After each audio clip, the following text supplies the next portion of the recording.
শাহী বাজ পাখি এবং বয়োবৃদ্ধা বুড়ির কাহিনী। একদা একটি শাহী বাজ পাখি বাদশার নিকট হইতে উড়িয়া গিয়া প্রতিবেশী এক বুড়ির বাড়িতে যাইয়া উপস্থিত হইল। বুড়ি উহার বড় বড় নখ এবং বড় বড় ডানা কাটিয়া ফেলিল এবং বলিতে লাগিল, হায় আফসোস, তুমি কোন অপদার্থ নালায়েকের বাড়িতে পালিত হইয়াছিলে, যে তোমাকে এতিম বানাইয়া রাখিয়াছিল, একটুও তোমার সেবা যত্ন করে নাই, এত বড় বড় নখ একটুও কাটিয়া ছাটিয়া দেয় নাই। মাওলানা রুমি রহমতুল্লাহি আলাইহি বলেন, গণ্ডমূর্খ লোকদের মহাব্বত ও এ ধরনেরই হইয়া থাকে। বাজ পাখির ডানা, বাজ পাখির বাজু ও নখই তো তার কামালাতের নিদর্শন ও শক্তির পরিচয়, যার দ্বারা সে শিকার করে।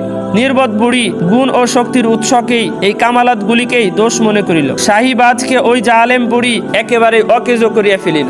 বাজ পাখির অন্বেষণে বাদশাহ একদিন ওই বুড়ির বাড়িতে যাইয়া উপস্থিত হইলেন। হঠাৎ ওই বাজের অবস্থা দেখিয়া কাঁদিতে লাগিলেন, আর বাজ পাখিও নিজের ডানাকে বাদশাহের হাতের উপরে মালিশ করিতে লাগিল এবং অবস্থার ভাষায় বলিতে লাগিল, আমি আপনার নিকট হইতে পৃথক হওয়ার অশুভ পরিণাম প্রত্যক্ষ করিলাম, ইয়া আমার দ্বারা অতিশয় ভুল হইয়াছে। বাজ পাখি অবস্থার ভাষায় বলিতে লাগিল, হে বাদশাহ, আমি খুবই লজ্জিত, তৌবা করিতেছি এবং অঙ্গীকার করিতেছি এমন অন্যায় আর আমি করিব না।